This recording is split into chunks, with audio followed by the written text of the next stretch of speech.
আল্লাহ পাক রব্বুল আলামিন কোরআন মাজিদে ইরশাদ করেছেন, কুল ইন্না সালাতি ওয়া নুসুকি ওয়া মাহইয়ায়া ওয়া মামাতি লিল্লাহি রাব্বিল আলামিন লা শারীকা লাহু ওয়া বিযালিকা উমিরতু ওয়া আনা আউওয়ালুল মুসলিমিন।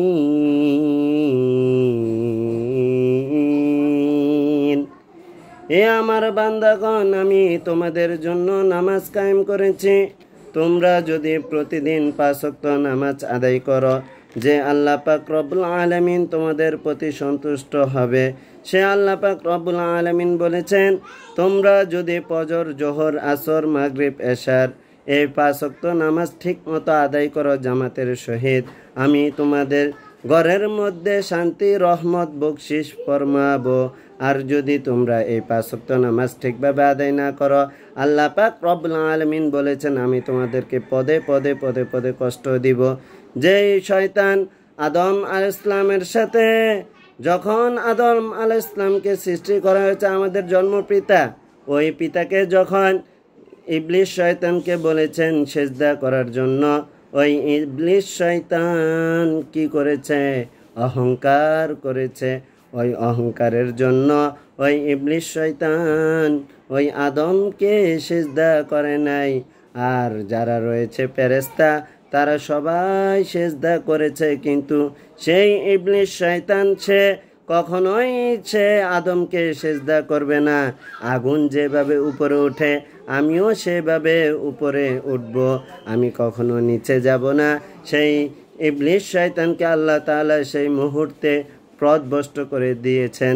যেমন ইয়াকা না'বুদু ওয়া ইয়াকা নাস্তাঈন ইহদিনাস সিরাতাল মুস্তাকিম। আমাদেরকে এমন পথভ্রষ্ট করিও না যেই পদের মধ্যে 71, 72, 73 দল রয়েছে। ওই আমাদের পথ দেখাও, যেই পথ নবী করিম সাল্লাল্লাহু আলাইহি ওয়াসাল্লাম সেই পথে চলেছেন, এবং আমাদেরকে শেষ বাসনার সময়, শেষ বিদায়ের সময় আমাদেরকে সেই এই ধর্মের প্রতি আমাদেরকে রায় দিয়েছেন যে আমার এই আমানতটুকু রাখতে পারবে, তারা কখনো পথভ্রষ্ট হবে না। তারা যদি আমার আমানত খেয়ানত করে, তাহলে তারা পথভ্রষ্ট হয়ে যাবে। আমি যেভাবে যে নিয়ম কানুন বলে দিয়েছি, সেই নিয়ম কানুন অনুযায়ী যদি তোমরা চলো, তাহলে তোমরা কোনোদিন পথভ্রষ্ট হবে না।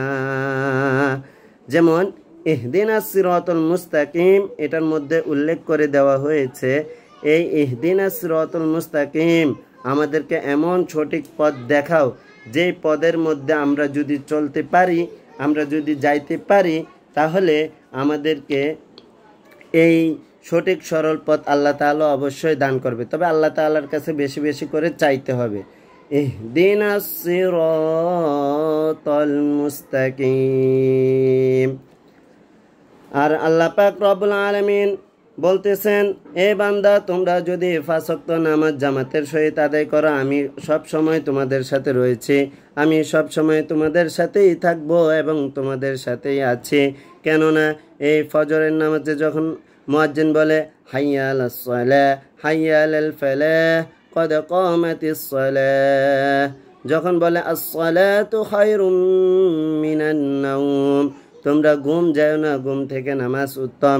যখন কোনো বান্দা যখন নামাজ পড়তে আসে না, যখন ফজর আসলো না, তখন জোহরের সময় আবার মসজিদের মুয়াজ্জিন বলে, ফজরে যখন ডাকা হলো সেই ব্যক্তি তো ফজর নামাজ পড়তে আসে নাই, তাহলে জোহরের নামাজের সময় বলে হাইয়া আলাস সালাহ হাইয়া আলাল ফালাহ, ওই বান্দাও জোহরের সময় আসলো না, এইভাবে ফজর আসলো না, জোহর আসলো না।